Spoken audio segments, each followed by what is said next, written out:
Assalamualaikum warahmatullahi wabarakatuh. Salam sejahtera buat kita semua. Perkenalkan, saya Agnia Fazahriwanti, mahasiswi Universitas Bengkulu yang sedang menjalankan kuliah kerja nyata secara mandiri periode 94 kelompok 35. Begitu banyak dampak dari COVID-19 yang telah menjelajahi Indonesia selama kurang lebih 2 tahun ini. Namun apa yang terjadi, ekonomi pun masih belum bangkit. Nah, salah satu cara atau yang paling banyak terdampak yaitu UMKM kecil atau industri rumahan yang mulai bangkit dari sebelum COVID-19 menyerang. Nah, di sini saya akan membahas tentang digital branding. Apa sih digital branding itu? Sebenarnya di era COVID-19 ini kita diwajibkan untuk mematuhi protokol kesehatan, di mana kebanyakan protokol kesehatan itu menjaga jarak dan menghindari kerumunan serta bertemu secara langsung dengan kontak manusia antar manusia ataupun berkelompok. Nah, di sini peran digital sangat-sangat dibutuhkan dan sangat-sangat diharapkan dapat membantu penjualan atau menonjolkan penjualan ataupun promosi dari produk kita. Nah, digital branding itu sendiri adalah sebuah proses mempromosikan atau menonjolkan produk kita ke pasar yang lebih besar. Kenapa pasar yang lebih besar? Karena digital itu cakupannya seluruh dunia. Beda dengan penjualan yang hanya membuka toko. Nah, di sini hanya orang sekitar yang tahu. Sedangkan kalau kita menggunakan digital atau dunia maya ataupun internet yang sudah luas, itu bisa mendunia. Jadi orang luar negeri, orang luar kota ataupun orang luar provinsi dapat mengetahui tentang produk kita kalau kita tetap membranding atau mempromosikan ataupun menonjolkan produk kita secara konsisten di dunia maya.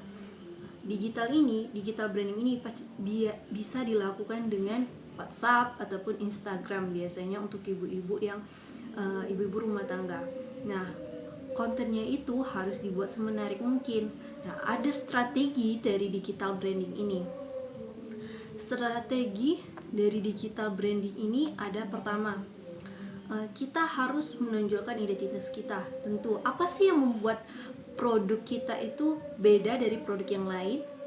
Dan yang kedua, itu tuh gimana cara kita membrandingkannya atau membuat kontennya itu semenarik mungkin sehingga pasar atau orang-orang ingin tertarik atau ingin melihat produk kita. Apa sih produk ini? Apa sih keuntungannya? Jadi itu yang kita tonjolkan di dunia maya. Nah, bukannya kalau membuat konten itu susah, Kak. Zaman sekarang udah banyak aplikasi-aplikasi yang memudahkan kita, apalagi aplikasi ngedit foto. Jadi kita hanya membutuhkan pengambilan gambar yang bagus. Nah, pengambilan gambar yang bagus itu cukup tidak bergoyang ataupun dibuat suasananya itu bersih. Foto yang ditunjukkan atau produk yang ditunjukkan itu jelas, dan produk yang ditonjolkan itu harus lebih menonjol daripada background kita agar produk kita itu kelihatan jelas. Nah, dari pembuatan konten yang paling utama sebelum itu ialah pembuatan logo atau identitas tadi. Nah, pembuatan logo itu susah kan ya, Kak? Sebenarnya kalau kita tahu produk kita bisa membuat logonya, karena aplikasi yang kita butuhkan cukup mudah, seperti Canva. Untuk aplikasi bisa ada di website ataupun di mobile kita sendiri, PitchR ataupun aplikasi lainnya yang memudahkan kita untuk melakukan proses editing atau pembuatan logo. Nah, pembuatan logo ini biasanya itu menggunakan vektor atau bukan gambar. Lebih susah lagi, Kak. Enggak, vektor atau gambar itu seperti bulat ataupun peta aja. Lihat logo si sepatu Nike, dia cuma checklist, dan itu membuat identitasnya semakin tahu, dikenal dan diingat. Jadi untuk pembuatan logo dari suatu produk Anda itu harus simpel dan memiliki filosofi tersendiri. Yang kedua tadi konten, dan yang ketiga adalah bagaimana kita secara konsisten dapat memasarkannya. Konsisten di sini yaitu kita sering rajin dalam mengupload video atau konten. Jadi jangan ada terlewat. Misalkan dalam seminggu itu kita mengupload kontennya sekitar 3. Apa sih Kak upload konten yang harus kita upload?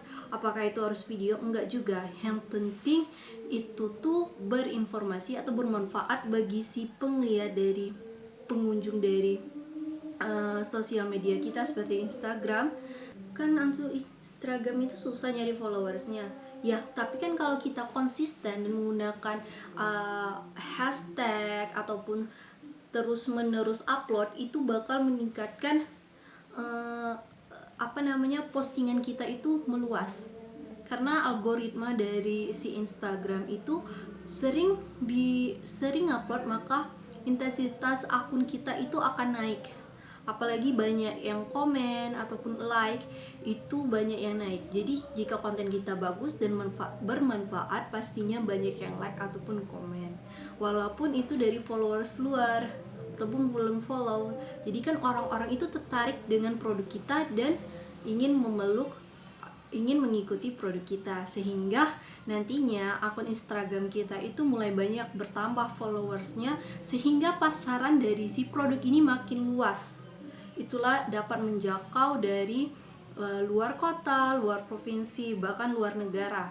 Dan setelah misalkan si akun Instagram ini mulai naik, mulai stabil penjualannya, bisa kalian masuk ke marketplace, dimana marketplace ini sangat membantu kita si industri rumahan yang belum punya toko. Instagram juga kayak gitu, industri rumahan kan nggak punya toko tuh.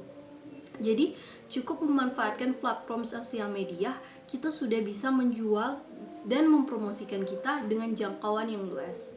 Jadi itulah pentingnya digital branding dan pembuatan konten serta identitas dalam produk kita yang bakal meningkatkan pasar dari produk yang kita buat, sehingga dapat meningkatkan dari banyaknya pasar itu, diharapkan dapat meningkatkan penjualan kita, sehingga dapat mengurangi dampak dari dampak ekonomi dari COVID-19.